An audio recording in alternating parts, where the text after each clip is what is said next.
Kicking off at number 5, Stone Tongue. Which again is a pretty damn awesome name for a death metal band, right? But if you're a fan of this series, you'll already know that lists like these are literal golden skull mines for naming yourselves in all your death metal glory. So metalheads that are looking for a band name, take note, please. And also, thank me later.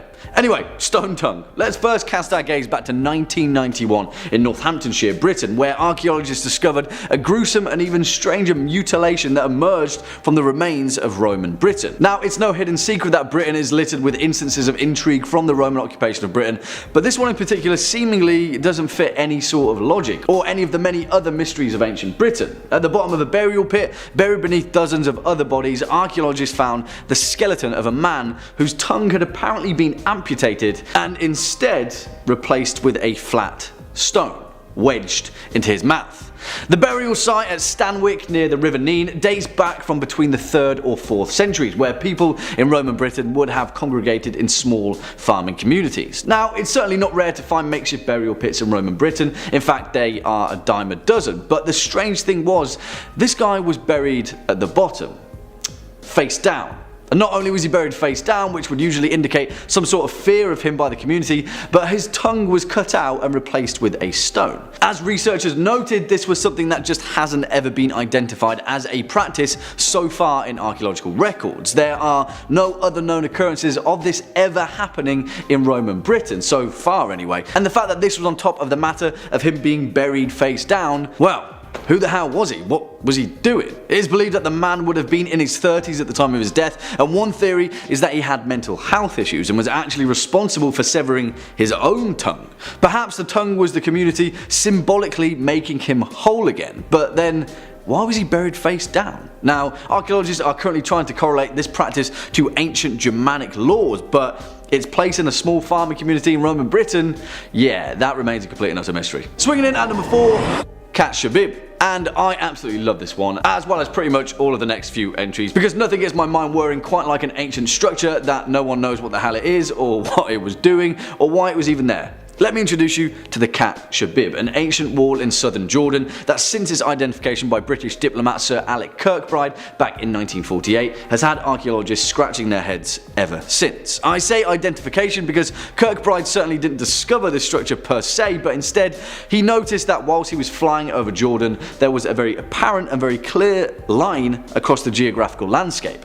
A wall, in fact, that ran 150 kilometers, making it the longest linear archaeological site in Jordan. Now, why would anyone build a wall of such length? Now, the Romans had reason to with the Picts, ancient China had reason to with Genghis Khan, but Captivate, what's that all about? The thing is though, whilst the purpose of this wall is the frantic subject of debate, we do know who built it. The semi-nomadic Bedouin people led by the Arab prince Amir Shabib. Historically, there is a certain recognition of the Bedouin people using the wall, but there is still no concrete evidence to determine its purpose. Archaeologists during the 1940s and 1950s argued that the Captivate was used for military and defense purposes. However, there is a clear problem with that assumption. This wall is far too low for it to have ever been a successful defensive mechanism, and although it is massive in length, at best estimates it stood at around just 1.5 meters high.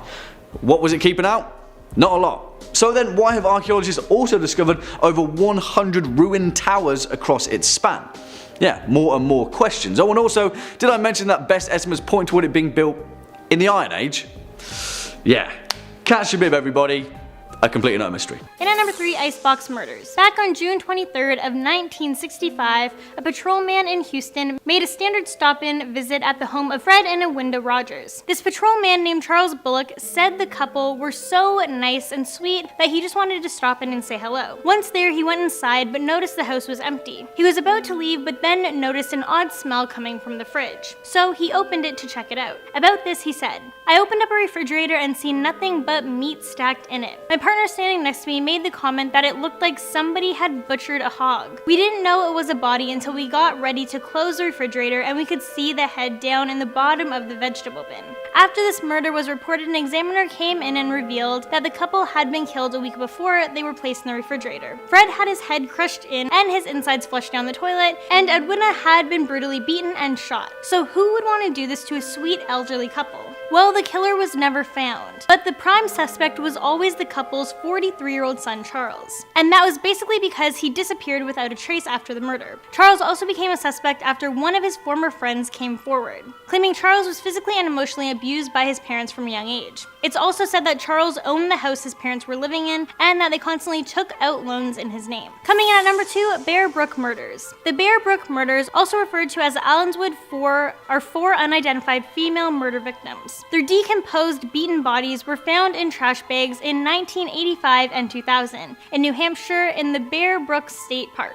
When found, all the girls were either partially or completely skeletonized. They were believed to have died between 1977 and 1985. The children's faces were reconstructed several times by sketch artists. For years, no one had come forward claiming to know the names of these victims, and the killer was unknown. In 2017, investigators announced that they believed a man named Terry Peter Rasmussen was the killer. DNA actually confirmed that he was the father of 2 of the 4 girls, but nothing was ever proven, and he was convicted of a different murder and died in prison in 2010. And in at number 1, the Grimes sisters. This story takes place in Chicago. One day in December of 1956, 2 sisters, 15-year-old Barbara and 13-year-old Patricia, went to see the new Elvis movie Love Me Tender, but they never made it home after the movie. This turned into one of the biggest missing persons cases in Chicago history. Everyone was out looking for them. Hundreds of police officers were assigned full time to search for the missing sisters. Even Elvis himself sent out a message asking for them to return safely to their family. Sadly, a month later, their naked, lifeless bodies were found dumped on the side of a road behind a guardrail. To this day, no one knows who killed them. An autopsy report was able to show that the girls were murdered within 5 hours after their last confirmed sighting. Many people reported seeing the girls alive in the weeks following their disappearance, but all of these leads just led police to dead ends. The autopsy report also showed that both girls died from secondary shock.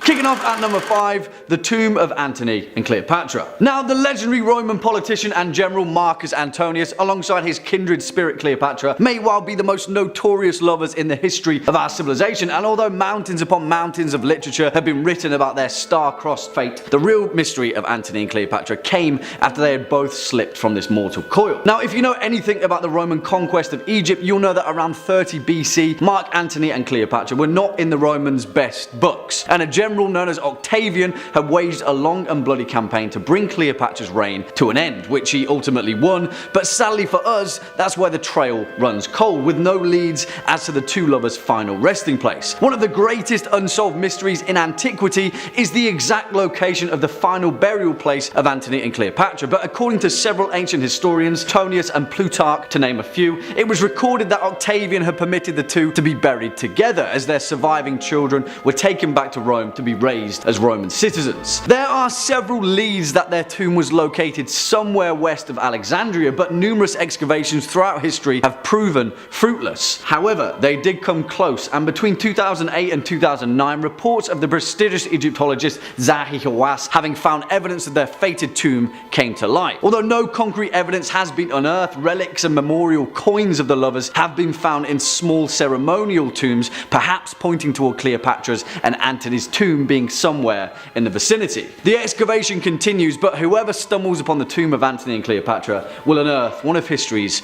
greatest mysteries. Next up at number 4, the sack of Baltimore. And now, I love this particular entry, partly for its many layers and potential implications, but mainly for the fact that it's a swashbuckling tale of chaos and carnage that seemingly came out of nowhere. On June 20th, 1631, a small village named Baltimore in West Cork of Ireland was randomly and viciously attacked by pirates. Not just any pirates though, but pirates from the Barbary coast of North Africa, which at the time was synonymous with the Ottoman Empire. Now, if you couldn't tell, that's quite a distance. This incident would go down as the largest attack by Barbary pirates in both Ireland and Great Britain, and seemingly the target was a tiny village tucked in the corner of the Emerald Isle. So it posed the glaring question, why? Was it just a random chance of opportunity after the pirates had drifted off course? Perhaps, but it's not likely. See, the attack was led by a Dutch captain by the name of Jan Jansvoon van Haarlem, who had changed his name to Murad Rees the Younger, which, if you can't tell, is a bit of a curveball. But that curveball may have actually been thrown by someone else entirely. You see, despite being a small village, Baltimore was actually in the middle of a power play. At the time, it was under the control of a Gaelic chieftain, Sir Finian O'Driscoll, but the nearby English colony colony of Cork led by a man named Sir Walter Coppinger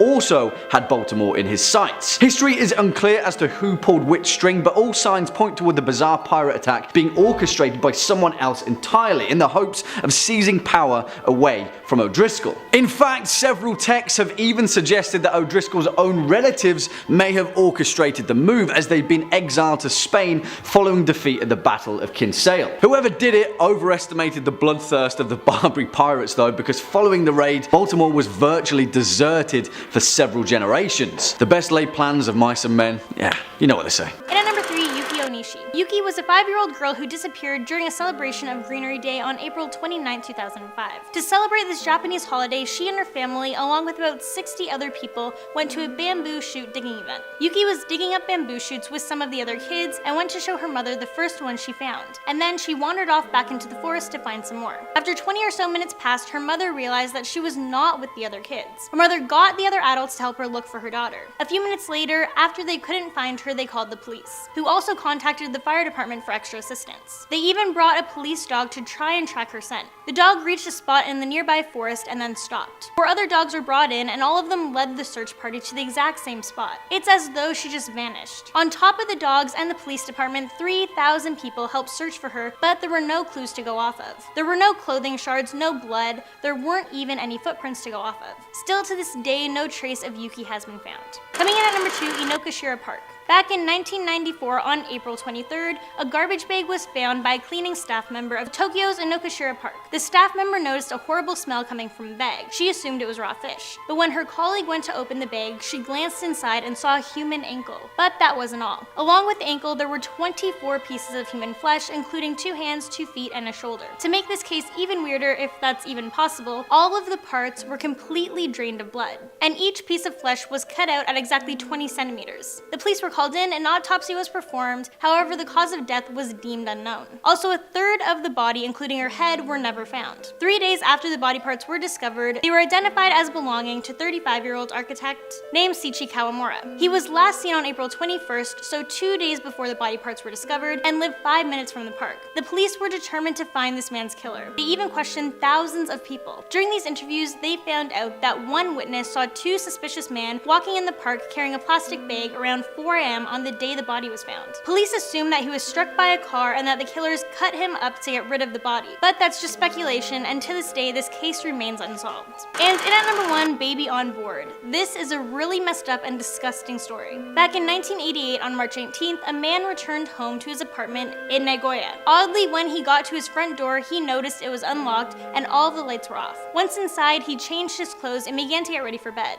It was then that he heard a baby crying. He followed the sound and came across the mutilated body of his 27-year-old pregnant wife with his now newborn son laying at her feet. His wife was bound and strangled to death. After she was dead, it was suspected that the killer then proceeded to cut her stomach open and deliver the baby. He even cut the umbilical cord. The infant somehow survived, but no one ever found out who committed this horrible crime. The police came to investigate, and they believed that the wife was caught off guard in her home after the intruder broke in through the front door. After a short struggle, the intruder wrapped an electrical cord around the woman's neck and suffocated her. He then cut a vertical 38-centimeter slit in her belly and removed the live baby. He cut the umbilical cord, took some money from the woman's purse, and then left. Her husband didn't return home until hours later. Upon inspection of her body, it was noticed that something had been crammed into the now empty cavity in her stomach. It turns out the intruder put a phone and car keys into the hole in the woman's stomach where the baby used to be. While their story was told, the names of this husband and wife were never publicly released by the police. In at 5, Dear David. On August 7th, 2017,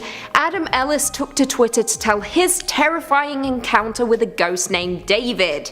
It began on a Monday, I quote, "So my apartment is currently being haunted by the ghost of a dead child and he's trying to kill me. He started appearing in dreams, but I think he's crossed over into the real world now. The first time I saw him, I was experiencing sleep paralysis and saw a child sitting in the green rocking chair at the foot of my bed. It had a huge misshapen head that was dented on one side. For a while he just stared at me, but then he got out of the chair and started shambling towards the bed. I couldn't move because I was paralysed. Right before he reached my bed, I woke up screaming. I had another dream a few nights later where I was in a library and a girl came up to me and said, "You've seen Dear David, haven't you?" I was like, "Who?" And she said, "Dear David, you saw him." She continued, "He's dead. He only appears at midnight and you can ask him 2 questions if you said Dear David first." Then she added, "But never try to ask him a 3rd question, or he'll kill you." I was very shaken. Having 2 dreams about the same thing is pretty weird. Anyway, a couple weeks passed without incident, then David came back in another dream. Same situation, I was in bed and he was sitting in the rocking chair near the window, staring at me. In the dream I say, "Dear David, how did you die?" He mumbles, "An accident in a store." I say, "Dear David, what happened in the store?" He groans. "A shelf was pushed on my head." I'm frozen with fear. I ask, "Who pushed the shelf?" David doesn't answer. I realise that I've asked a 3rd question, which I'm not supposed to do. At that point I wake up absolutely terrified. The next couple of days I Google deaths in the city but can't find anything about a kid named David dying in a store. Even try different names, Daniel, Dylan, Devon, nothing. A few weeks go by without incident. Sort of randomly the apartment above mine is vacated and I have the opportunity to move into it. It's a larger apartment, so I'm thrilled. Another month or 2 goes by and I sort of forget about Dear David. I think he lost track of me because I moved upstairs. But lately something strange is happening. For the last 4 nights my cats gather at the front door at exactly midnight and just stare at it, almost like something is on the other side. And that's where I am right now. Dear David found me, I think. I don't know what to do. I'll keep you updated. And that he did. Dear David continued for over a year. The story is long but so terrifying and I wish I could read the entire thing out, but that would take hours and everyone would hate me. But we'll link it below. In at 4, Full Heart, Wet Hands. Now this story was submitted to the website My Uni Days by author Alex, who says, I quote, "So, I used to live at this address." They blacked it out. "The houses were built to house the people building the railway in Derby in the 1800s. I only found this out after I left the house, thankfully. It was a creepy house, really foreboding, and every time I washed my hair in the shower, every time I opened my eyes, I expected something to be there. Anyway, I came back from an afternoon lecture. I opened the door, walked up the first flight of stairs and saw a wet handprint on the floor. A really wet handprint. I was a bit like, very strange. At that moment, but I didn't freak out. It was just out of the ordinary. So I walked up to see my housemate, Ed. I opened the door and he was on the phone to his girlfriend. Not crying, but massively in distress. That was when the penny dropped. He then told me that as he was walking up the stairs earlier carrying a glass of water, he felt something cold go through him, almost a push, causing him to drop the water. He picked up the glass and ran up the stairs to his room. The water falling out the glass had created a handprint on the floor. Literally a handprint. Every digit was in proportion. I did freak out at this moment as I'd put the 2 and 2 together. I told everyone to get out of the house, which we did, but then sheepishly returned after a FIFA session around another friend's house. It was genuinely terrifying. Might not sound it, but it was. And all true. If someone offered me $50 to go back and spend the night there by myself, despite the fact that I lived there for a year without almost no incident, I wouldn't. There was something there that didn't want 6 college guys there. This is truly terrifying and I likely would have done the same thing. Run. Something was clearly lingering in the home that wasn't at ease. Now the handprint has the potential of making, but the sensation of a person pushing you, now that is something else entirely. No thank you. Also, you'd have to pay me more than $50 to go back.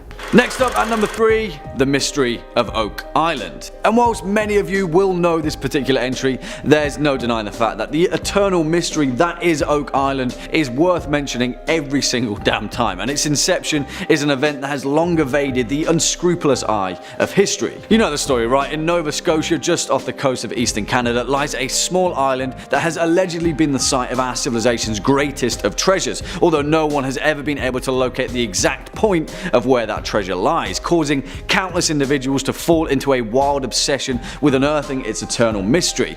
In fact, the cause of Oak Island's mystery is down to the fact people have found treasure there, many of which have been carbon dated to several hundred years old, and the story of the Money Pit, a mysterious shaft that has been excavated countless times throughout history, which actually exists with actual structural records, has forced dozens of businesses to go bankrupt trying to solve its enigma.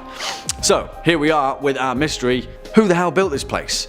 Now, there are hundreds of theories as to who would have constructed such an intricate place to conceal their treasure, the most popular being Captain William Kidd, the pirate that sailed to North America in the late 1600s, burying his plunder there so no one else could find it. Another theory states that the pit was constructed to house none other than Mary Antoinette's jewels, who after the Parisian uprising at the Palace of Versailles gave her treasures to a lady in waiting, who then fled France and ended up in Nova Scotia, where using her royal connections contracted the French Navy to construct the Oak Island pit, making sure that the incredibly rare jewels of her queen would never be discovered. And strangely enough, there has actually been credible evidence for this theory recently in 2017, when a 500-year-old brooch was discovered containing a huge garnet similar to that of which Mary Antoinette was reported to often wear. I mean, we could talk about all of these theories for an entire video, but as so far as unsolved events in history go, this one remains to be exactly that. Swinging in at number 2, the Yonaguni Monument. Okay, where do we even begin with this one? Because if you've seen any of our Ancient Mystery series, then this one definitely deserves its place amongst their ilk. But the event that we're possibly alluding to in the case of the Yonaguni Monument may be a geological enigma that predates known civilization itself, involving an entire continent submerging deep beneath the ocean. Yeah, and whilst that may sound like a massive leap, let's just take a look at the strange properties of the Yonaguni Monument before we jump to any kind of conclusions. Off the coast of Japan, submerged beneath the southernmost Ryukyu Islands, lie a formation of potentially man-made monoliths, which has led to decades of debate as to the true nature of this strange geological formation. The monument itself consists of very fine sandstone and mudstone, with its main feature being a rectangular formation measuring about 90 feet tall and consisting of several other strange formations that seemingly don't make sense as to how they have been naturally formed. Now, despite this massive debate between the Yonaguni Monument being natural or man-made,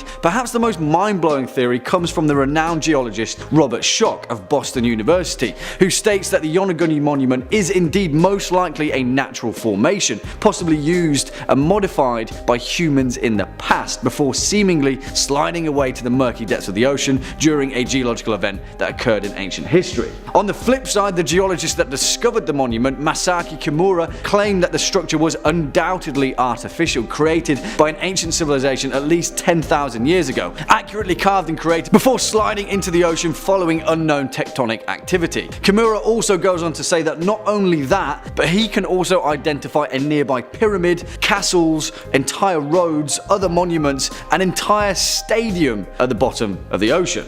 Yeah, this one is quite something. What do you guys think? Let me know. And finally, coming in at our number 1 spot, the creation of Baalbek. Because, holy moly, if this one isn't one of the most mysterious unsolved events in history, I'm not entirely sure what is. Who the hell built Baalbek in Lebanon, the most mysterious ruins of the entire Roman Empire, a monumental, supposedly 2,000-year-old temple to the god Jupiter that sits atop 3 separate 1,000-ton stone blocks? To put it into perspective, the monoliths at Stonehenge weigh about 1/40th of that. Yeah, you heard that correctly. 1,000-ton stone blocks. And despite being the diligent record keepers that they were, there is no record of who ordered this temple to be built, how these monolithic stones were cut, why they were cut, or how they even came to be, and how the temple itself came to be abandoned, because for the most part, whoever built Baalbek just up and left. Now, there are many mythological and cultural legends as to the origins of Baalbek. Some say that Cain built it to hide away from the wrath of God. Others say that giants built it at the command of Nimrod, which would eventually become the Tower of Babel. In fact, in the Epic of Gilgamesh, some claim that the intergalactic landing pad alluded to in its tale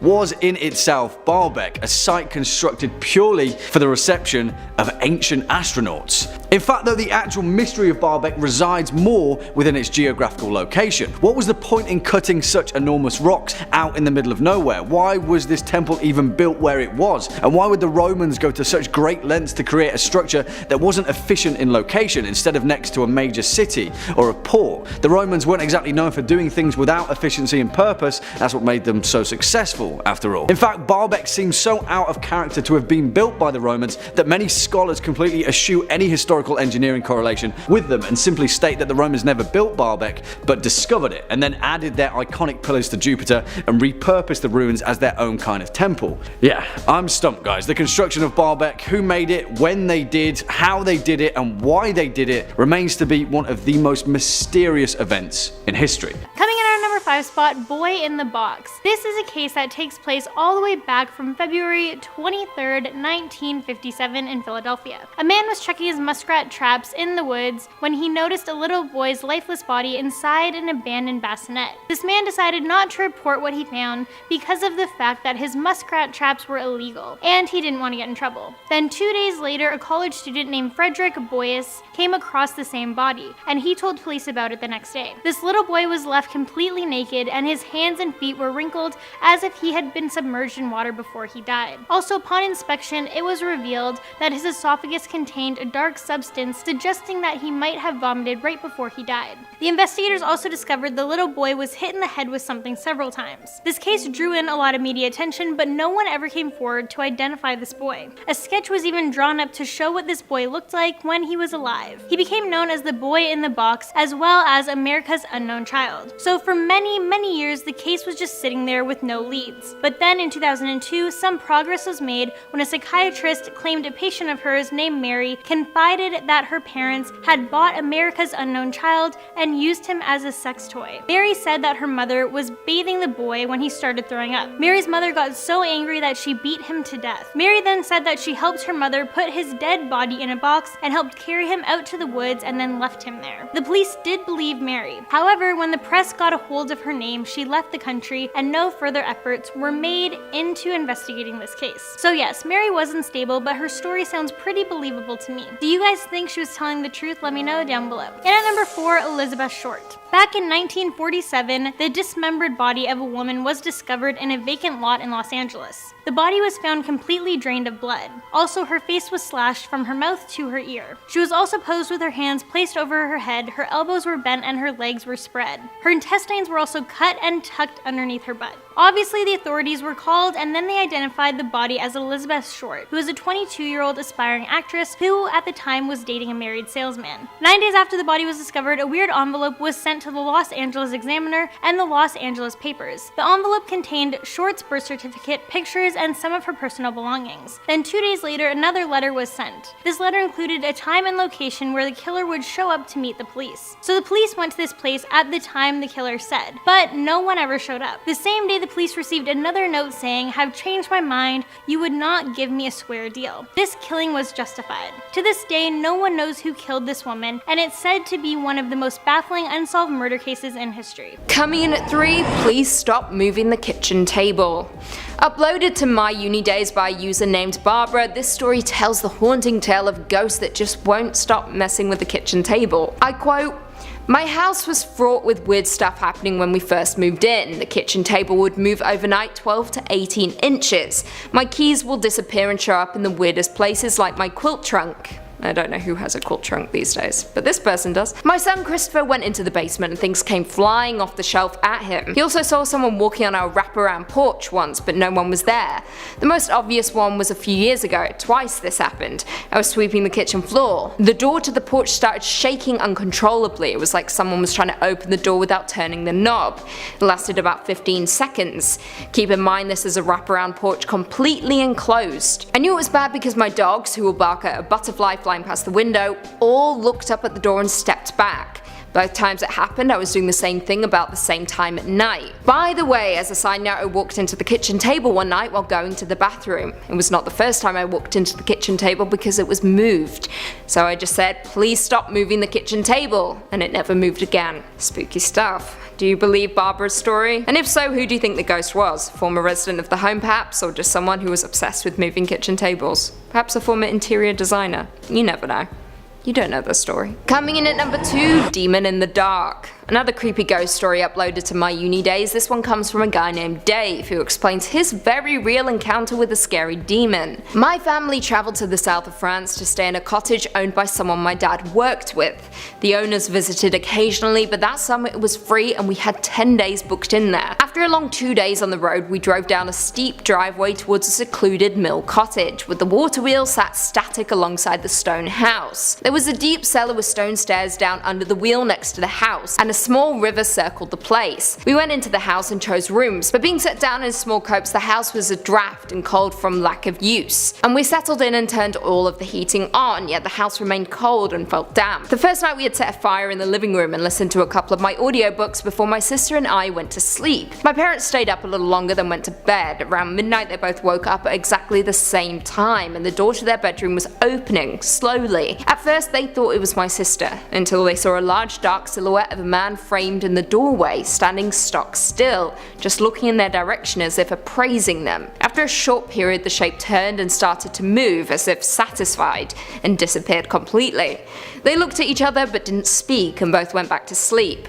The next morning the house felt warm and dry, and sunlight was back through the windows as if something had lifted and accepted them. They spoke the next day and both agreed that although they were skeptics, it could not have been anything other than something supernatural in that doorway, deciding their worth. What do you guys think about that one? Demon encounter? Intruder? Or just trick of the light? Do you think there was a man there, or is this all pretend? You tell me. I think it was just an old house that took a little while to heat up. But that's not very scary, is it? And finally, coming in at number 1, Hotel Cecil. Of course, there is no building more haunted than the Cecil Hotel that has numerous unexplained deaths and hauntings that are still ongoing today, even after it changed its name to Stay on Main. Creepier still, there's an entire list of suicides reported on its Wikipedia page, with the first reported case happening in 1931, followed by a long string of similar deaths in 1932, 1934, 1937, 1938, 1939 and 1940. The 30s were not a good time for the Cecil, that's for sure. During the same time, other tenants of the building also died by suicide, and one man was pinned to the exterior wall by a truck. In 1962, a woman jumped from the 9th floor window and landed on a pedestrian, killing them both. In 1964, tenant Goldie Osgood was brutally murdered, which had remained unsolved. And of course, one of the most famous cases is that of Elisa Lam, a 21-year-old traveller who was found dead in the rooftop water tank of the hotel after guests began to complain of a funky taste. Now, with this number, it isn't so much the ghosts themselves that are the unsolved haunting, but the hotel itself, which seems to curse anyone who stays in it or near it. Starting off in our number 5 spot, 7.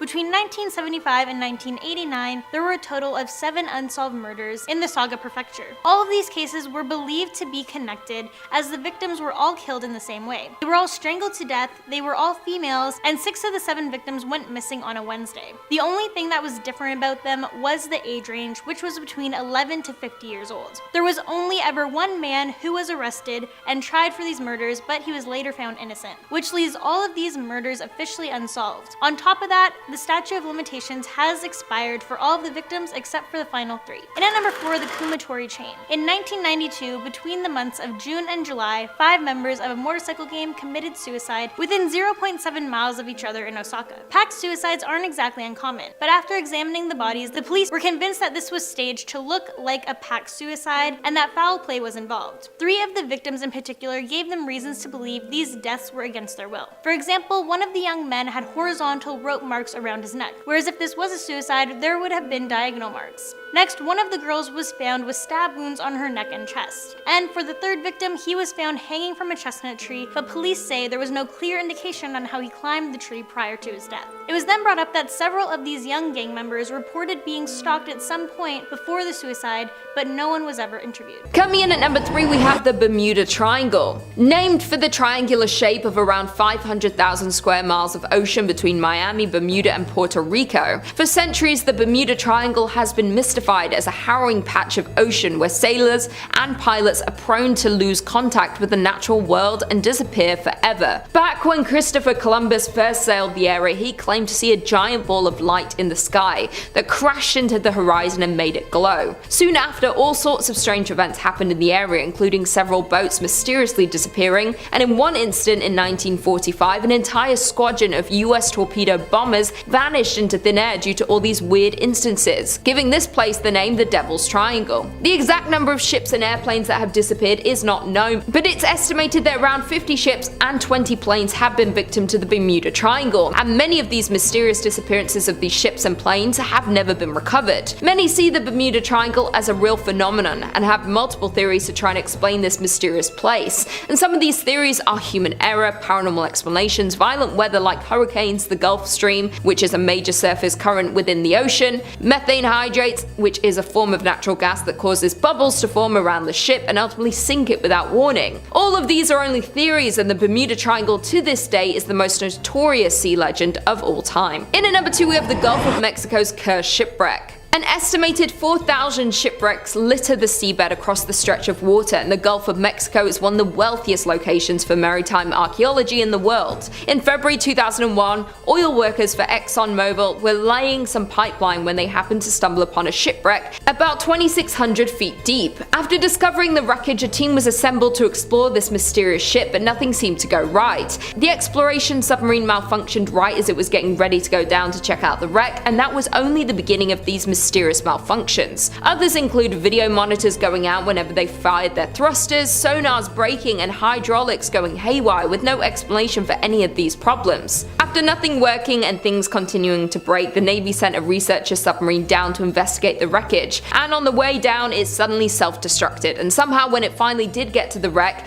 its arms were too short to reach anything. 6 months later, in July in 2002, a team working aboard the NR-1 decided to launch a robotic sub down to the wreck site, but the malfunctions continued. The second the rover entered the water, it veered to the right and went out of control. The tether had caught in the propellers, which caused the vessel to smash into the underside of the ship, and the rover was never recovered. Later in the summer of 2002, the curse would continue as a ship from Sustainable Sea Program of the NOAA offered to pick up artifacts from the site. The first time the vessel attempted to leave the dock, debris was lodged in the propeller. The second time, the propeller locked and the ship ended up in dry lock, needing repairs. Over the years, many others have tried to learn more about this wreck, but little was found, and what was found wasn't at all helpful. To this day, nothing has been able to get too close to the shipwreck to investigate and explore the phenomenon, and very little is known about this mysterious ship. Many believe the lives lost in the wreck continue to haunt the ship and will keep anyone and everything out of it at all costs. And finally, in at number 1 we have the unmapped ocean floor. This is truly one of the biggest mysteries, and humans' curiosity about the Earth's floor is centuries old. Much remains to be learned about the ocean, especially exploring the mystery of the deep sea. From mapping and describing the physical, biological, geological,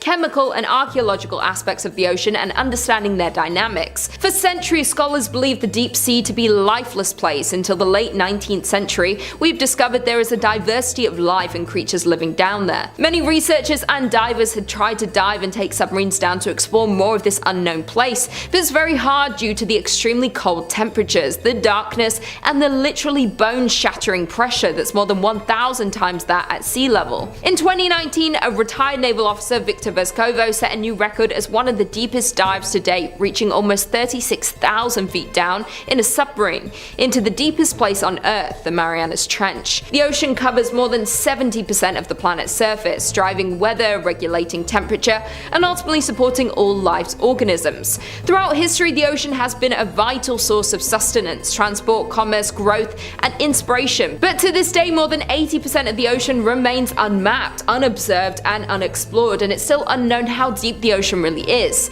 Given the high degree of difficulty and cost in exploring our ocean using underwater vehicles, researchers have relied heavily on technologies such as sonar to generate maps of the seafloor, but currently less than 10% of the global ocean is mapped using modern sonar technology, and only about 35% of the United States have been mapped using modern methods. As we go deeper into the ocean floor, it's too deep for this modern technology because it's too remote and dark for this type of visual mapping. So if you go swimming in the ocean, it's very unknown of what is swimming and living below you. But scientists and researchers continue to develop technologies to unlock the many secrets of the ocean. The NOAA is working to increase our understanding of the ocean realm. Kicking off at number 5, Coral Castle. And no, that is not my imitation of Rick Grimes trying to call his son a fortified structure. Sorry, that was a terrible joke. But the actual mystery of Coral Castle is equal parts true engineering enigma and equal parts perhaps the most American thing that you've ever heard of. Along the highways and byways of rural America, there are countless tourist attractions that litter the way, but one of them in particular may actually have a much more intriguing mystery than the rest. Just before 1920, a Latvian man named Edward Leeds Skalnin was jilted by his young bride just a day before their wedding, and so dejected and depressed, Edward left his home country to head to America. Here, after becoming a recluse and discovering a strange affinity for magnetism, Edward spent the next 28 years constructing a bizarre megalithic castle from oolite, a limestone sediment similar to coral. Now, although the vast majority of this structure now is ruinous, which operates as a popular tourist attraction on the roadside, the actual structural properties of Coral Castle have baffled people for decades. Given the fact that Lee Skalding worked completely alone, shifting over 1,000 tons of oolite rock into place with no conventional machinery and no other means of hauling such a large amount of minerals and materials. As the legend goes, at one point a few local teenagers claimed to have stumbled upon Lee Skalding working on the structure late at night, reporting that he had caused the blocks of coral to move like hydrogen balloons, floating perfectly into place without the aid of any tools. Strangely enough, this led to wild rumours that Lee Skalding was using telekinesis to build the castle, a claim which he refuted. In fact, the only tool that Lee Skalding ever spoke of using was a machine that he referred to as a perpetual motion holder. Before his death, whenever he was asked how he constructed the place, he simply stated that he understood the laws of weight and leverage well, and on several occasions he stated publicly that he had discovered the secrets of the pyramids, and that once you know how to do it, it's easy. I mean, this one is a little tongue-in-cheek, but what do you guys think? Another eccentric recluse with too much time on his hands, or a structural genius that had insight into a long-forgotten knowledge? Let me know. Coming in at number 4, Caspar Hauser. And who the hell was Caspar Hauser? A mystery that has completely perplexed historians for nearly 2 centuries, leading to an insane web of speculation, an entire network of conspiracy that extends its tendrils all the way to the royalty of Napoleon. On the 26th of May 1828, a teenage boy appeared on the streets of Nuremberg, Germany. His name was Caspar, a boy of 16. He was filthy, could speak only a few words, and had a letter with him addressed to a captain of the Bavarian cavalry. He kept repeating the phrase, "I want to be a cavalryman as my father was," in Old Bavarian, but the city guard dismissed his ramblings and imprisoned him as just another vagabond in Nuremberg Castle. His strange origin drew the attention of the city's mayor, who claimed that despite his stunted appearance, the boy had an excellent memory and was quick to learn. Eventually, after befriending the mayor, Caspar spoke of what he could remember of his life before, and explained in great detail at living totally alone in a darkened cell 2 meters long, 1 meter wide. Each morning, Caspar said, he would wake to find rye bread and water next to his bed. Periodically, he said the water would taste bitter, and after drinking it, he would sleep more heavily than usual, where he'd wake up to find his hair and his nails had been cut. Caspar claimed that the first human he had contact with was a mysterious man dressed in a dark hood, his face completely covered. He taught him to write his name and taught him the same phrase he would repeat when he was found. Eventually, this story led the European aristocracy to believe that Caspar was an exiled prince, held captive for his entire life to prevent a line of succession. As the year passed, Caspar would live and learn in many of the Bavarian noble houses, where allegedly there were many attempts on his life by the same hooded men that he had described in the darkened cell. They got him in the end though, and on the 14th of December 1833 he was mysteriously stabbed and he died 3 days later. On his grave in Latin read the words, "Here lies a mysterious one who was killed in a mysterious manner." Beats me. Number 3, the Queen Mary. Now this next one is a beloved tourist spot. It's one of the most famous ships in the country, and there are few ships in the United States even half as haunted as the Queen Mary, a decommissioned ship that was converted into a hotel in Long Beach, California. It's stately, it's lush, it's got all the comfort and modern amenities of being a Navy man, bursting with restless spirits. The ship was christened in the mid-30s by the Queen Mary herself. That's why they named her that, and it was retired 3 decades later. It's since been converted into a hotel where guests can go and rent out a stateroom and pretend they're crossing the Atlantic in style. Now, there are a variety of spots inside the Queen Mary that are said to be congregation points for all things supernatural and strange. Perhaps if you know already anything about the Queen Mary, the most famous is Stateroom B340. Now, this was a problem before the place was even haunted. In 1948, a passenger, Walter J. Adamson, passed away in the room under unknown conditions. Nothing really came of this event until 1966, 1986 when a woman who was staying in B340 reported that she was woken up when the bed covers were pulled away and she saw a spectral man standing at the foot of her bed, and it was no room service. She screamed and rang for a steward, but as soon as the steward arrived to assess the situation, the man had vanished. Now, guests staying in this room claim they hear someone knock at the door in the middle of the night. The Mary's maids too complain that they find water running in B340 when no one's been in it in days. People have reported all kinds of ghosts around the pool as well. There's a woman in an old wedding gown people say they see, a young boy in a suit, a cloud of steam appearing out of nowhere, and then a girl in a blue and white dress who disappears in an instant, or maybe it's a gold and black dress, I'm not sure. Whatever the case, there's so many ghosts up in the Queen Mary, it's definitely worth checking out if you've got an EMF reader in your suitcase when you're going to California. Number 2, Griffith Park. Now, if you're a real avid cinephile, a student of the silver screen, perhaps you'd recognize Griffith Park for its use in a ton of Hollywood productions. The sprawling, rugged, mountainous set is home to a lot more than memorabilia for Hollywood. It's also said to be home to spirits and haunted by a century-old curse. It's said to have started all the way back in 1863, when Donna Petronilla, the niece of land baron Don Antonio Feliz, was cut out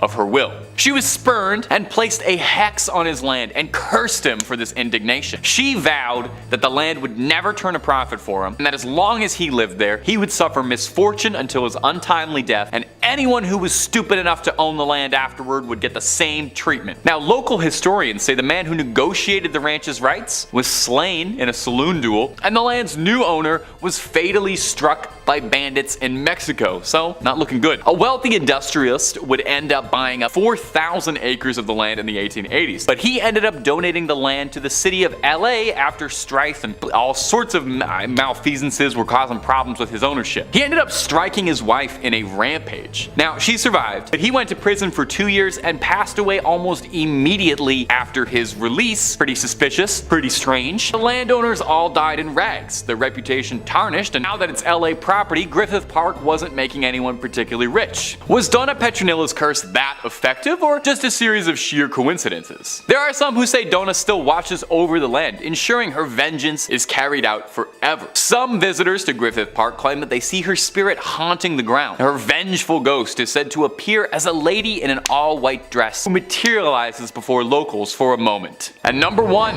Mount Shasta. Standing nearly 15,000 feet in the air, Mount Shasta is a beautiful peak. And, if you believe the legends, it could be home to some of the strangest thing in the entire country. Really, just about every conspiracy theory out there has been leveled to this mountain at one point. We got UFO sightings, strange disappearances, paranormal hauntings, a lost city, lizard people. If there is a conspiracy about something strange happening in California, the odds are good it'll eventually reach Mount Shasta. It's even true of GTA 5. You look up Mount Iliad, there's so many weird mysteries going on there. Virtual, real, it's everywhere. The history of mystery at the history of mystery. That rolls off the tongue beauty. The history of mystery. I'm gonna say that like 12 times. Sorry, editor. The history of mystery at Shasta goes back pretty far to the indigenous roots of the area. For the indigenous groups there, the mountain is a sacred place, sharing the territories of the Shasta, Wintu, Achimawai, Atsagewi, and Modoc, who all date their lineage back to when the mountain still erupted. Oh, it was a volcano. I kind of slid that under the door, but this thing used to like shoot lava. To the Modoc people, the mountain is home to the Gamakmak, the creator in their stories, and where the original bones of the Modoc people were first placed. Some observers still bring offerings to the mountain and to the old gods who are thought to reside over there. Tales of mythical creatures like Sasquatch are fairly common around the area and have been for years too, but like I said, that is just the tip of all the weirdness that's going on out here. One of the more interesting mysteries, and definitely the one I find most interesting, come out of Shasta is that of a lost city. There are some who speak of Lemuria, a theorized continent believed to have sunk over the Indian or Pacific Ocean. Theorists claim that some people survived this catastrophe, and now the Lemurians live below Mount Shasta, presumably waiting until they can come and take over the earth, or maybe they're just chilling with advanced technology. Who's to say? This is where the lizard people come in, because there are people who believe that the Lemurians are actually the fabled lizard lizard people. They live under Mount Shasta, and this is where they come to have meetings about what rap stars they're going to endorse to control the Illuminati. Of course, there's also the claims of UFO sightings. One particular flying saucer seen in February 2020 made rounds when a cloud in the sky looked exactly like a flying saucer, copying Jordan Peele's Nope. Officials denied it as just a lenticular cloud, but hey, take a look and decide for yourself because it's definitely odd. So Mount Shasta, nothing but a good trail to hike up, or is it a home to a series of mysteries, bubbling and bursting, just waiting to erupt? Number 5. The Ghost Bride of Galvez. To Texans, it's no secret that Hotel Galvez is haunted. The Grand Galvez, as it's known now, first opened its doors in 1911, and since then has been said to be home to all manner of haunting, but the most retold story is that of Audra, the Ghost Bride of Galvez. Audra was a 25-year-old bride-to-be getting married there. Her betrothed was a young sailor who would frequently leave her on her lonesome while he was out on a voyage. During the periods where the sea would separate the two lovers, Audra would rent out room 501, climb out the ladder to the rooftop, and wait on the rooftop turret with love in her heart for her sweetheart to return. Now, one day during a catastrophic storm, Audra was told that her fiance's ship capsized, and overcome with grief, Audra took her own life on the roof of the hotel. Tragically, as if this wasn't sad enough, her groom would arrive a few days later, eager to surprise and re-encounter his bride as he'd survived the capsizing. And although he was never able to be with her physically again, if you believe the stories, she might still linger around the premises. Visitors claim that Audra frequents the 5th floor, and in particular, her spirit tends to hang around the matrimonial suite and room 501. Some claim they hear random doors slamming, or strong currents of chills, flickering lights, the usual who's who of a ghost haunting a hotel. Other stories tell of seeing a candle lit on the rooftop, wondering if it's the ghost of Audra still waiting for her beloved to come back to her. The attendants at the Galvez claim that there's difficulties making electronic keys for room 501 since they're prone to malfunction frequently. Visitors to the Galvez go out specifically looking for Audra now, hoping to catch a glimpse of the spirit. If you ever go to Texas, be sure to check it out if you're brave enough. And if you're looking for more freaky stories, true crime, ghosts, cryptids, basically the whole 9 yards, Top 5 Scary has all of that and then some. So click on that bell and click on through and subscribe and find something to scream at.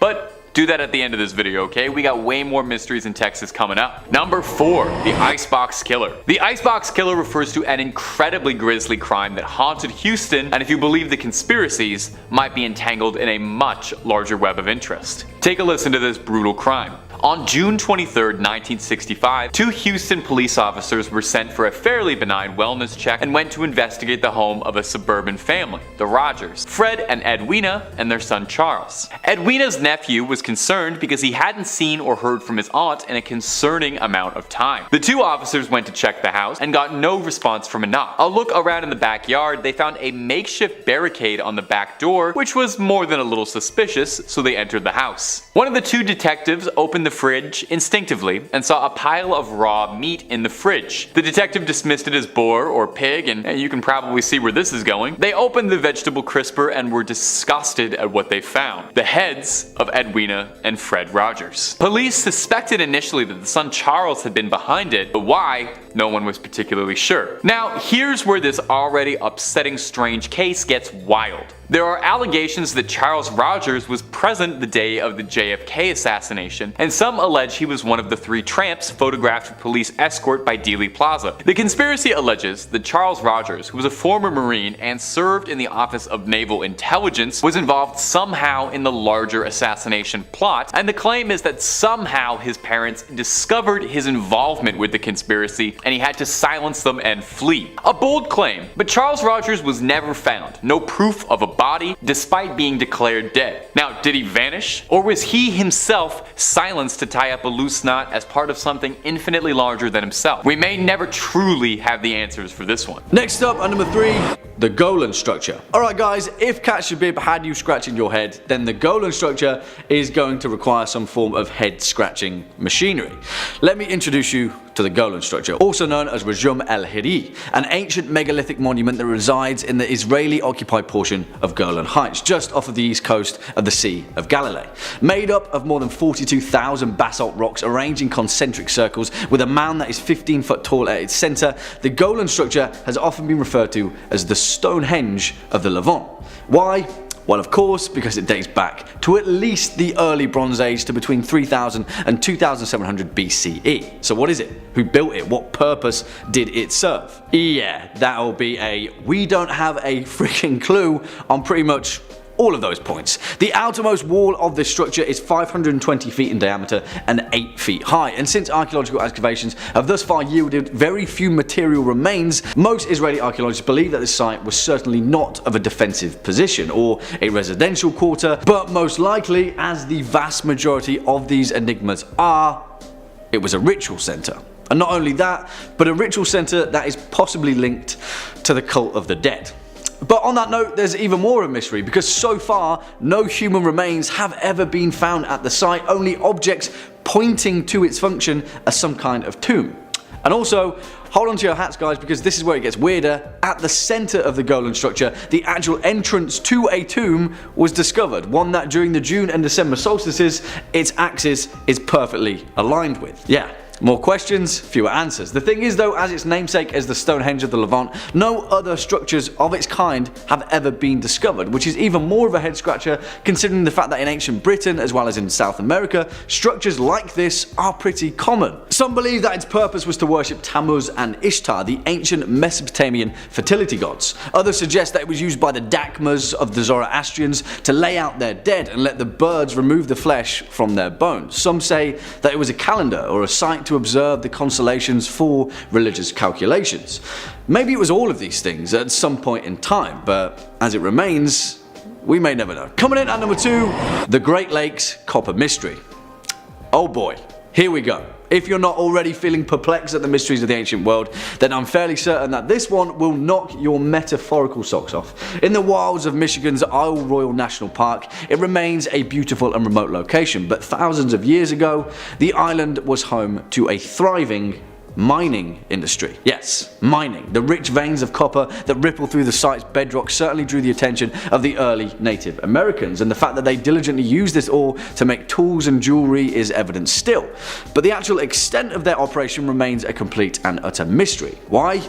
Well, because around 6,500 years ago, there is clear and startling evidence to suggest that roughly 500,000 tons of copper was mined from the land. 500,000 tons of copper, which simply put is a staggering amount. Now, the copper culture complex is an astounding feat of ancient civilization regardless, but here is where our mystery takes another turn. You know why?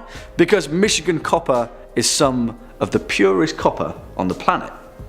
Keep that thought in mind. And 500,000 tons of it, well frankly put, there should be more evidence to its use throughout the Midwest. Now I'm going to take a little bit of a leap here, and I'm going to point us toward another ancient mystery, one that occurred off the coast of Turkey roughly around the 14th century BC. A shipwreck that was discovered just off the east shore of Uluburun, discovered by a sponge diver back in 1982. Now the Uluburun shipwreck is a bit of a mystery in and of itself, but it's with the content of its cargo that we're concerned with here. Within the hull of the shipwreck, over 10 tons of copper oxide ingots were discovered. Now, oxide ingots, which are named so down to the fact that they are shaped with rectangular handholds on either side, were relatively common in the late Bronze Age period of the Mediterranean Sea. You know what is weird?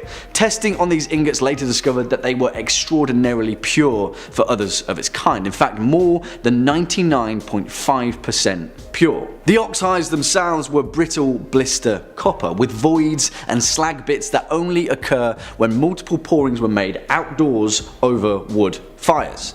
There is only one type of ore of this purity, Michigan copper, the kind mined over 6,500 years ago in the copper culture complex of North America. Yeah, beats me guys. And finally coming in at number 1 spot, the Ness of Brodgar. And I absolutely adore this particular Neolithic mystery, and at the moment this is pretty much my direct inspiration for scholarly study of the ancient world. Now, we've covered this area quite a few times on this channel, and if you'd like to find out more about places like Skara Brae, the ancient site discovered on the Orkney Isles of northern Scotland, then please check out our Scottish history list. And also, you know, do your own discovering, because Neolithic Orkney is absolutely amazing.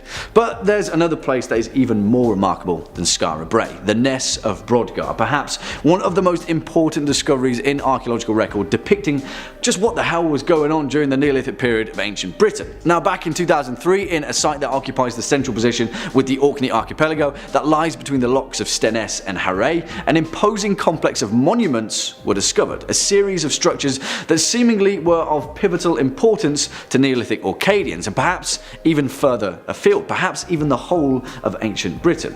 The site itself, which lies between the already discovered ring of Brodgar, a Neolithic stone circle that has its own mysteries, as well as the equally mysterious stones of Stenness, dates back to at least 3300 BC. As of 2016, 14 structures have been discovered, with many of them being built on top of each other, suggesting perhaps an even older use of this site and a location of incredible importance to the Neolithic people of ancient Britain. Without a doubt though, the most impressive structure, known as Structure 10, which appears to be a Neolithic pyramid, is even more of a head scratcher. Yeah, I just said Neolithic pyramid. Around this site, which was used prolifically up until around 2200 BCE, after which it abruptly stopped, archaeologists have since discovered the bones of approximately 400 cattle, around which the carcasses of several red deer were placed, with many of their tibia bones being cracked and extracted for marrow, suggesting the site of a feast. Do you know what's weirder though? During this event, there is also evidence of the temple being largely destroyed, brick by brick. Seemingly, for some reason, the Neolithic Orcadians built this site as a place of incredible importance, used it for 1,000 years, and then one day threw a party and tore the whole thing down.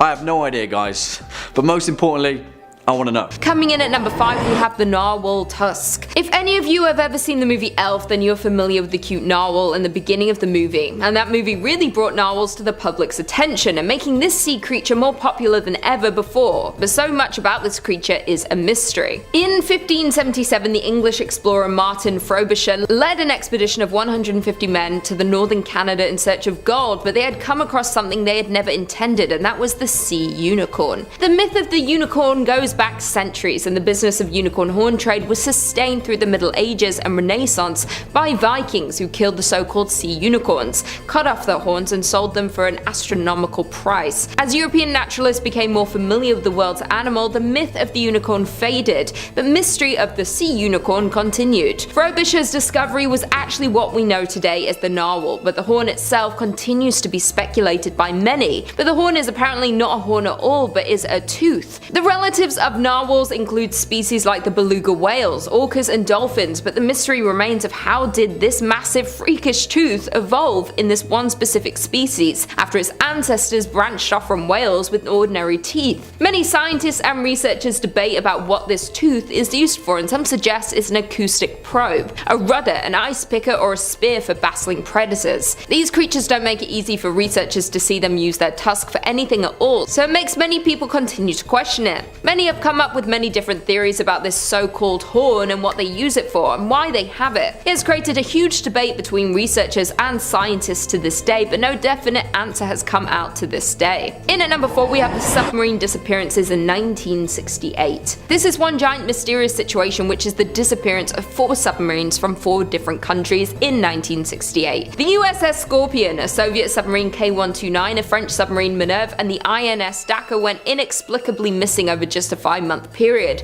and the last 2 disappearing only 4 days apart. The exact causes of these sinkings remain unknown and remain a mystery over 50 years later. The INS Dakar was scheduled to arrive in Israel on January 29, 1968. When it didn't return, searchers went out to find it, but after a while there was no sign of the missing submarine. So the search ended on February 4th, and the 69-man crew was officially declared dead in 1981. The cause of the sinking was never determined, and theories say that either a mechanical or human error caused a catastrophic accident, or that the submarine snorkel was damaged after hitting another ship, causing it to flood. The Minerve was on the training operation in the Mediterranean on January 27, 1968, and when they were on their way home, the men were caught in a bad storm. When it was 30 miles away from the port, the Minerve made contact with the men on land and said it would port in about an hour, but an hour came and went, and the submarine had never returned. A frantic search was conducted with 20 vessels and aircrafts trying to locate the Minerve, but it was eventually eventually called off on February 2nd when they found nothing. The K-129 with a crew of 98 descended on March 8, 1968, and almost 2 weeks into patrol on the North Pacific, the K-129 failed to send a scheduled radio message. The Soviets soon began a frantic search, and after 2 months of no sign of the submarine,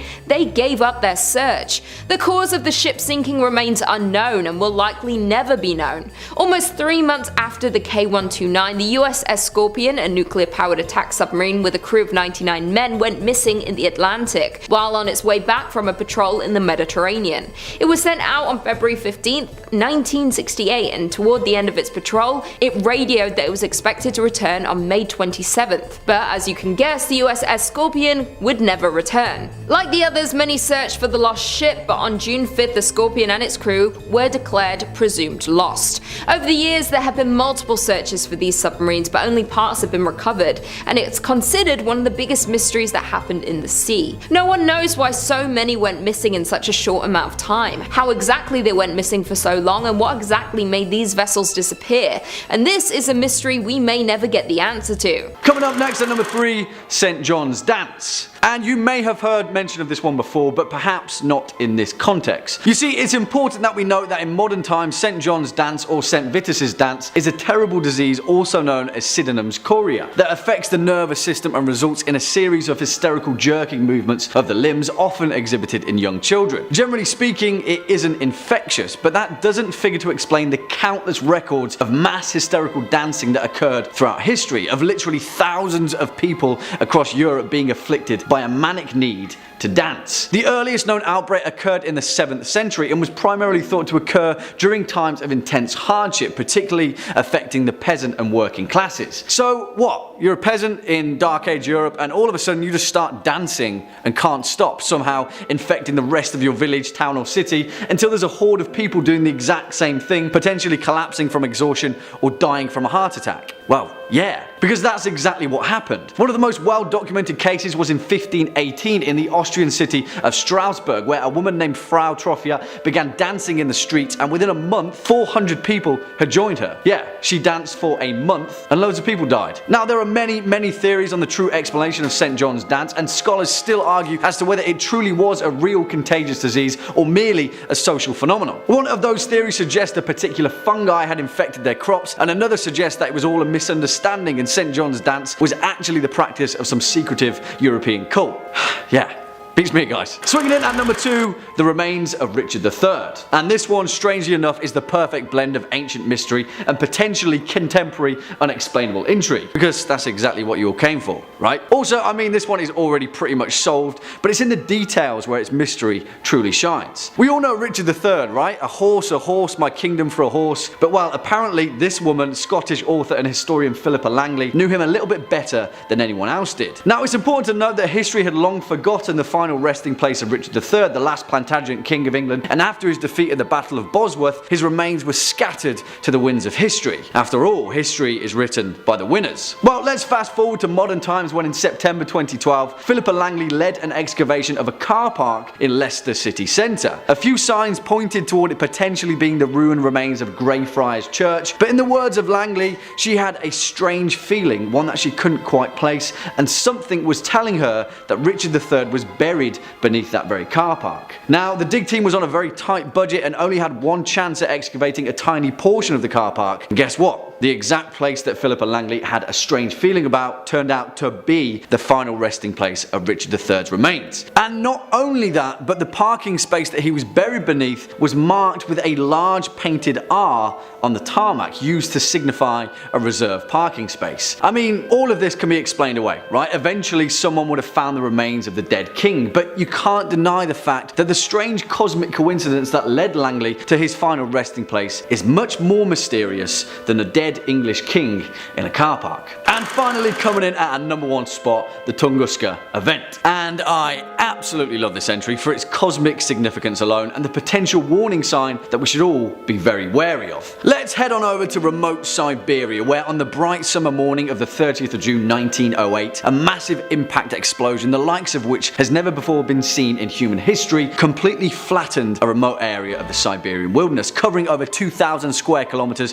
of isolated forest. As far as we know, no one was caught in the blast, but if they were, they would have certainly been obliterated by a shockwave 1,000 times greater than that of the Hiroshima atomic bomb. The Tunguska explosion completely flattened over 80 million trees in its blast radius, rupturing their roots like grass to a lawnmower. 50 or so miles away, those native to the region were knocked flat on their feet by the blast, windows shattered and buildings subsided. For all intents and purposes, it was the result of an unimaginable power, and if Tunguska had occurred over a metropolitan area, an entire city would have likely been flattened. So, what was it? Well, the leading scientific consensus is that the explosion of the Tunguska event was caused by the impact of a small asteroid, one that had possibly burned up in Earth's atmosphere and then produced a shockwave that resulted in the aforementioned cataclysm. However, not everyone buys that hypothesis, and many other researchers and scientists have proposed the Tunguska event being the result of a leak of natural gas from deep within the Earth's crust that became ignited by a storm and resulted in the Tunguska hellfire. Most evidence though points towards Tunguska being the result of an asteroid, albeit one that luckily somehow missed the vast majority of our entire populated planet. It's also important to note that researchers believe Tunguska to be the result of a small asteroid, which is a terrifying thought in itself. It poses an incredibly important question: how would our history have been shaped if the Tunguska event occurred somewhere else? What if its intended target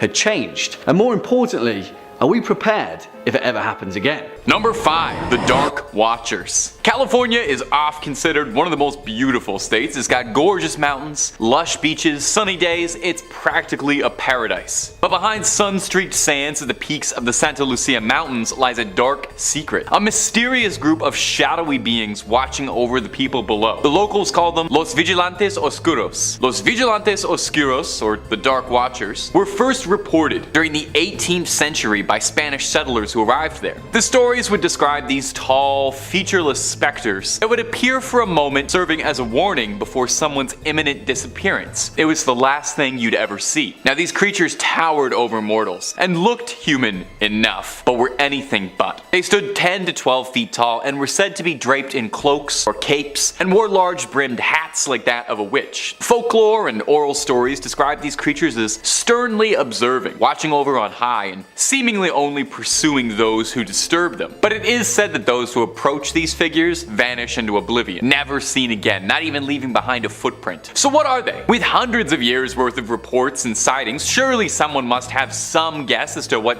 scary shadow people are watching you in the mountains. Now, the prevailing and admittedly kind of dull theory is that the Dark Watchers are a symptom of pareidolia, a very common psychological phenomenon in which the human brain attempts to seek out patterns that it recognizes in something weird. It's why our brain often fills in strange details in the sky. If we see something up there, we can see a flying saucer kind of because we want it to be a flying saucer, you know? Our brain fills in the details we think we see. Encounters of Dark Watchers could just be the shadows of swaying trees or creatures darting about in the night and tired eyes mistaking it for something else. But this video is about unsolved paranormal mysteries, and it's more likely this might be a paranormal phenomenon for which there is no comfortable scientific or reasonable explanation. These creatures through the veil exist in a way I just can't understand. So perhaps it's best for now that we follow their example, and you know what? We just watch. We just observe, we take nothing but photos, we leave footprints, I think that's how it goes. And we keep watching Top 5 Scary. The shadow people told me to say that. It's actually crazy. The shadow people also told me that their one wish is they want for you guys out there to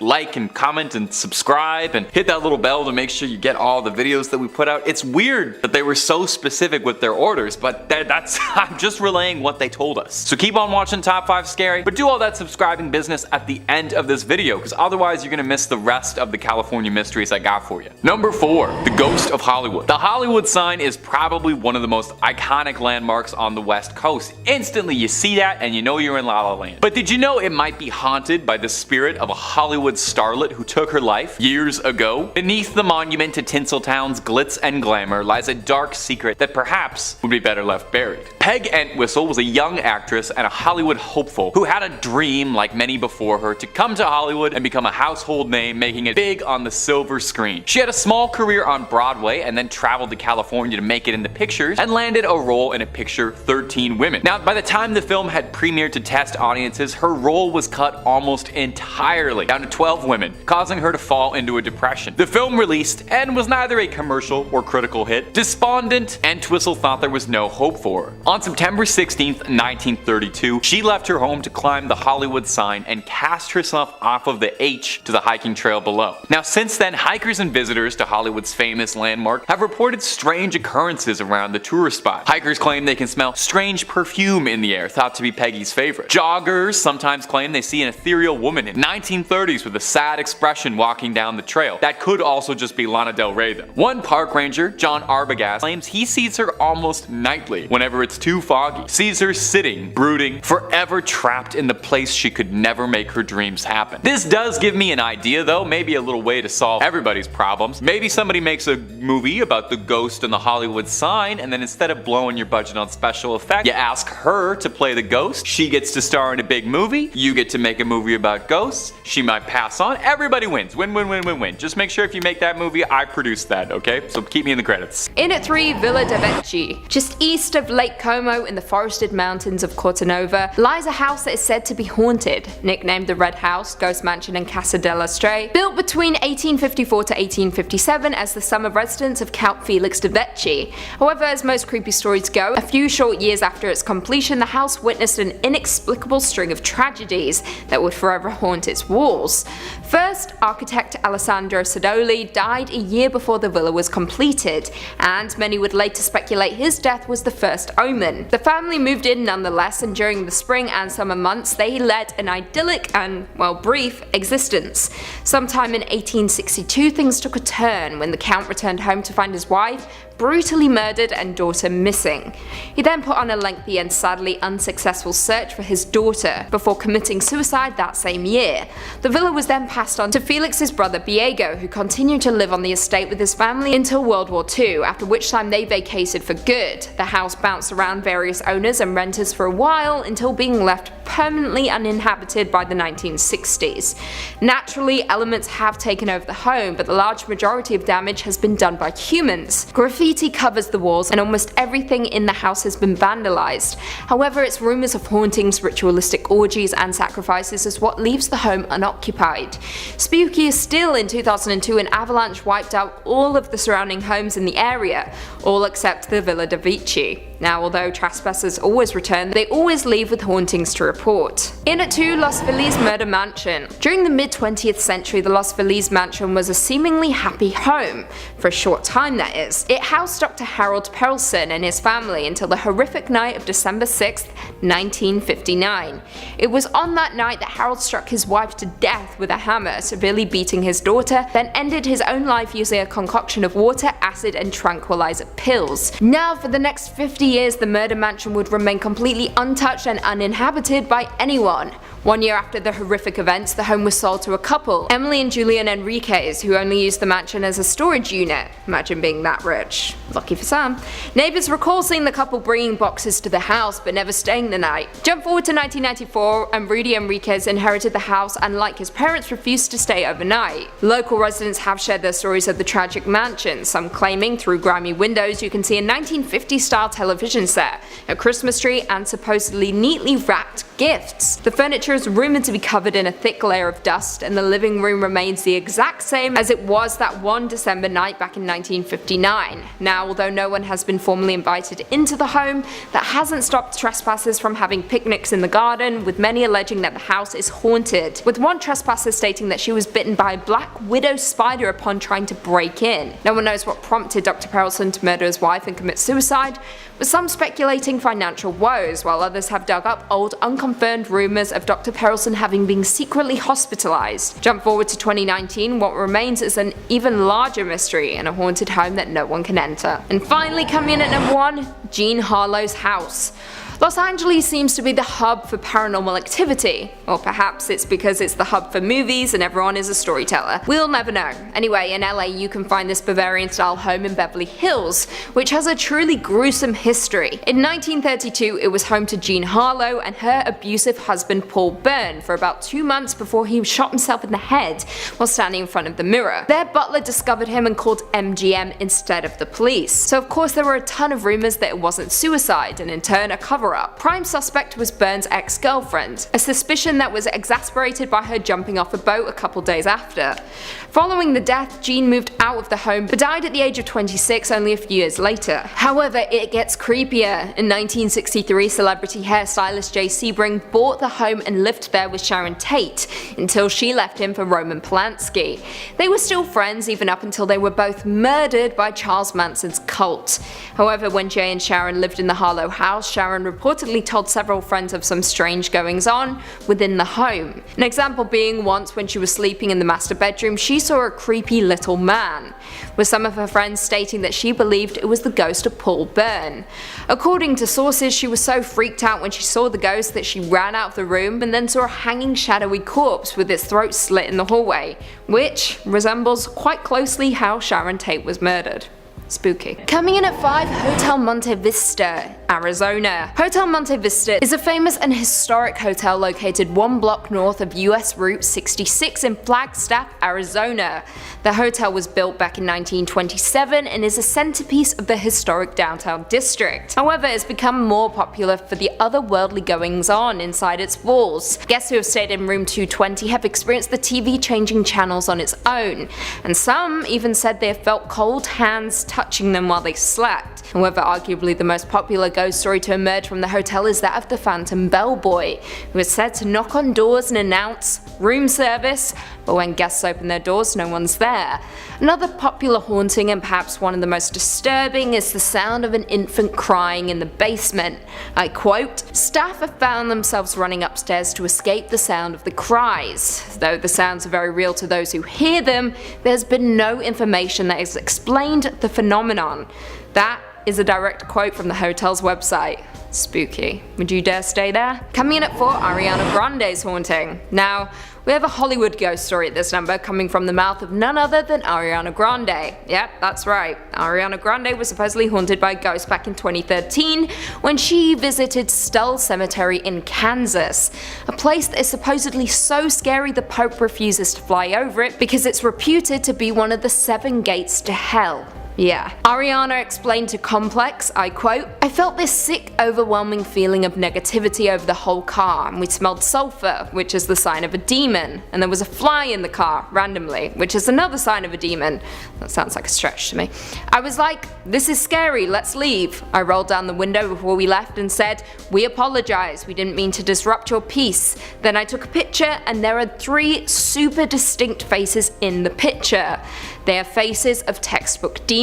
Now the story gets even creepier, stick with me. According to Ariana, when she tried to send the picture to her manager the next day, she was met with an error message that read, "This file can't be sent. It's 666 megabytes. Weird things began to occur following the incident and Ariana was forced to delete the picture. I quote, "I was going to sleep about 2 weeks ago. I had just gotten off the phone and as soon as I closed my eyes I heard this really loud rumble right next to my head. When I opened my eyes it stopped immediately, but when I closed my eyes it started again with whispers. Every time I closed my eyes I started seeing these really disturbing images with red shapes. Then I opened my eyes and scooched over to the left side of my bed, and there was this massive black matter. I don't know what it was like a cloud of something black right next to me. I started crying. I watched it move to the front of my bed and then I fell asleep. I woke up and it was gone." Now, I'll be honest, it's hard for me to believe this one without the evidence to back it up, but if Ariana says it happened, then I guess it happened.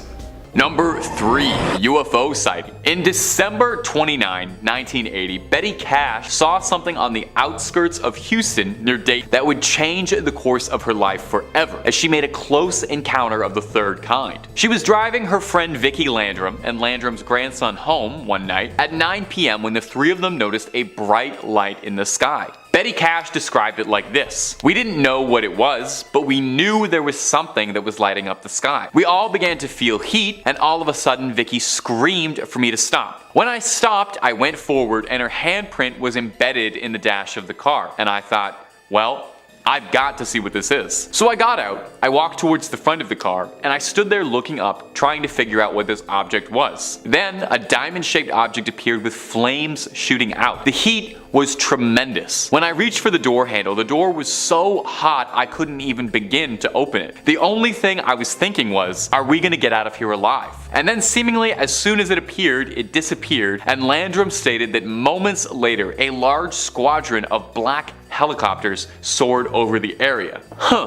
After the choppers cleared, Betty took the Landrums home and retired for the night. The next morning, however, Cash said she was extremely sick, suffering from nausea, vomiting, diarrhea, weakness, and an intense burning in her eyes. Now here's where things get curious. Landrum and her grandson all reported the exact same symptoms. Over the next few days, Cash said her symptoms worsened so much, with large blisters forming on her skin, she eventually had to be taken to a hospital where she was treated for radiation poisoning, and she lost large patches of skin and clumps of hair. To date, there has never been a conclusive answer to what happened to Cash and Landrum. The US government denied any involvement and said they don't have any diamond-shaped crafts like that in their fleet, and it wasn't from their government. Was the military testing new technology on unsuspecting victims? Was it a craft from another world touching down for a moment? There are so few answers and so many questions for this unsolved mystery. Number 2, the death fields. There is a stretch of I-45 highway between Houston and Galveston that is notorious to locals due to the string of violent, horrific crimes that have all occurred there since the 1970s. Since the first body was discovered, it's been thought that anywhere from 33 bodies have been discovered there, and the truly horrifying thing is how little police and authorities seem to have on this case. Initially, detectives believed that this work was that of a serial killer, due to the sheer number of bodies being found in the area, but over time some have wondered if it could be multiple criminals. Most of the victims have been young women, typically around college ages. The FBI has said that the agency's behavioral experts have created a profile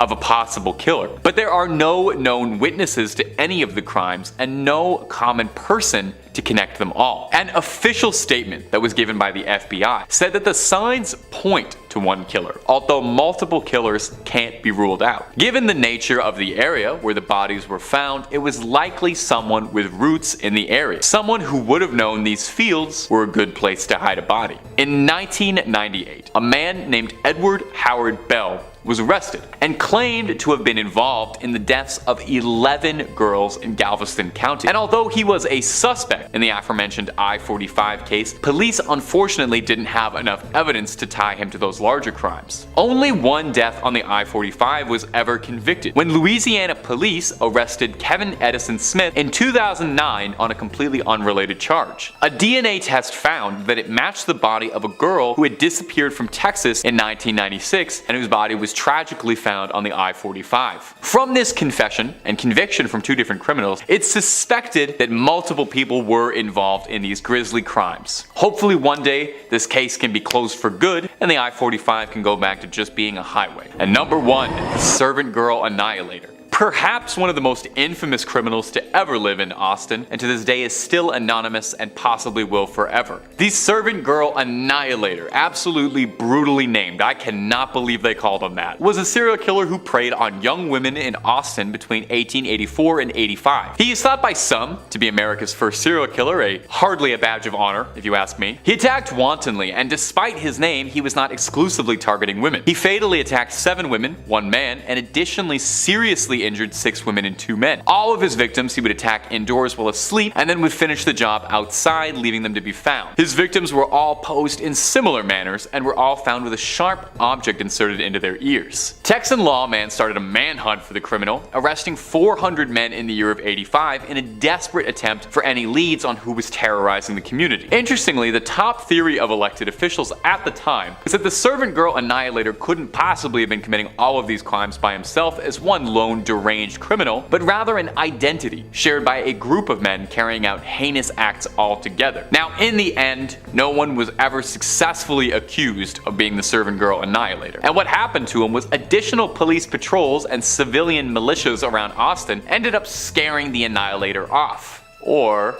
so you think. A theory, although an outlandish one, is that the servant girl annihilator would move to London to continue his crimes, as 3 years later, the Whitechapel killings would start and Jack the Ripper would terrorize the streets of London, leading to some people suspecting that maybe these two lunatics were connected in a way. Think about that, a globe-trotting serial killer wasn't content with just one, had to move, get two different scary nicknames. Imagine if both your nicknames were servant girl annihilator and Jack the Ripper. A little much for one guy, if you ask me.